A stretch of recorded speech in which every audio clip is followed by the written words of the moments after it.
Hey, Pastor Steve Waldron, thank you so much for being with us today. Check out our other videos. We got about 5,000, and join us daily in even our church services here. Love to have you.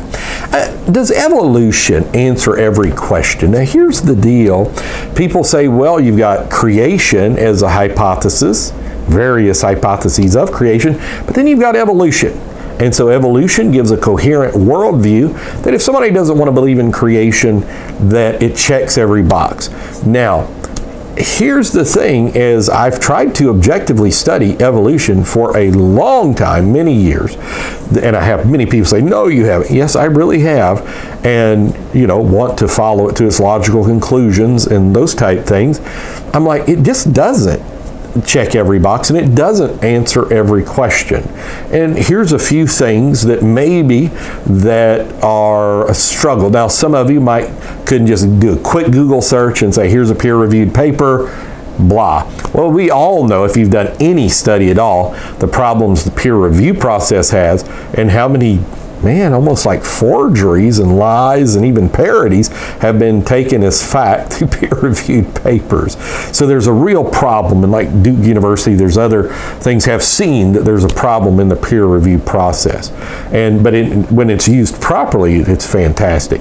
So anyhow, you have a dot. Evolution doesn't answer really where the dot came from. This is the primeval atom, or also called the singularity. Doesn't answer where the dot came from. And there's speculation. I was doing some reading on the Big Think, my friend Ryan French recently, and been several months ago now. No, it's all speculations about where the dot came from, the mechanism of the explosion of the dot.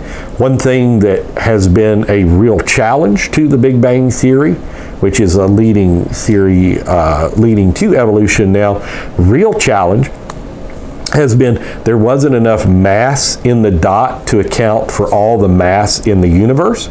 So where did that mass come from? And then, of course, statistical probability. Peter Stoner, so many others, said, well, it's statistically impossible for evolution to have happened. Not improbable, not unlikely, not highly unlikely, but totally impossible. And so this is where the multiverse theory came from, that the explosion in the Big Bang was so massive and so comprehensive that there was multiple universes that were created at that time, and that in one of those, that possibly that this could have happened. So there's a lot of things not answered. And male and female, for 800 mammalian species to procreate, for them to develop the abilities to procreate simultaneously, male and female, that's a real intractable problem. And this is why Stephen Jay Gould and others, at least for a time, went into the punctuated equilibrium theory, that you would have hopeful monsters that every 50,000 years through mechanisms they didn't know, that a male and female would just appear and they would be within 18, 21 miles of each other, find each other, and this is where procreation would come from. That's why it's called fairy tale for adults sometimes. The symbiosis of life. Bees need flowers, flowers need bees. We need plants to get their oxygen. They need us to get our CO2. So we'd have had to have had this symbiotic relationship kind of near simultaneously, like Genesis 1 says. And so there's a lot of intractable problems like that for evolution. Genetic walls is an intractable problem. Consciousness is an intractable problem. How could random molecules come together and give consciousness, give morality, give even a concept of beauty? And so, no, it just doesn't. And so I think it's one of those mountaintop things that people look at a gorilla and say, yeah, it kind of looks like a human. Yeah, look, they got hands. And so homology, similar characteristics, could just be because that's the way God wanted it, or it serves a particular function, but it doesn't necessarily mean common descent or ancestor, unless you want to say God as the creator, so to speak. And so it kind of, yeah, I can see that. And, you know, hey, bacteria grow resistant to certain things. So, yeah, that's an example of evolution. When bacteria didn't cease being bacteria, they just grew resistant to various forms of either, you know, antibiotics or in pest control realms and all this kind of stuff. That, like roaches can develop an immunity. But roaches didn't become a rat. They still remained a roach.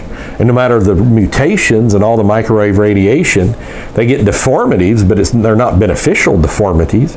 And they never cease being a species, because now that we know from the cell, the signatures in the cell, everything's in the cell. And so things that happen outside of the human, like a giraffe stretching its neck, doesn't cause the next generation. The cell says this is how a giraffe is supposed to look. It had to come with a long neck. And so, you know, if somebody unfortunately gets their leg amputated, their offspring doesn't have any higher incidence of being born without a leg, because the signature's in the cell. So no, evolution does not check every box. And so, but the Bible does 100%.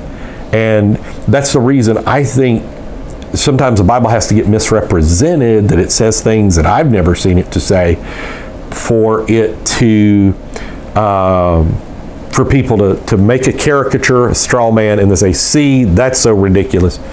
We have to go with evolutionary biology, evolutionary psychology, and evolutionary science.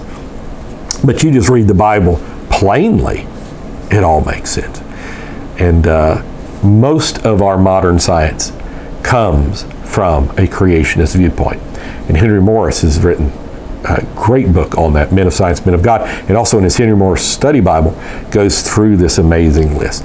So God bless. Love you. Thanks for being here with us. Talk with you later. Hit the bell notification, subscribe. We really appreciate you. God bless. Bye.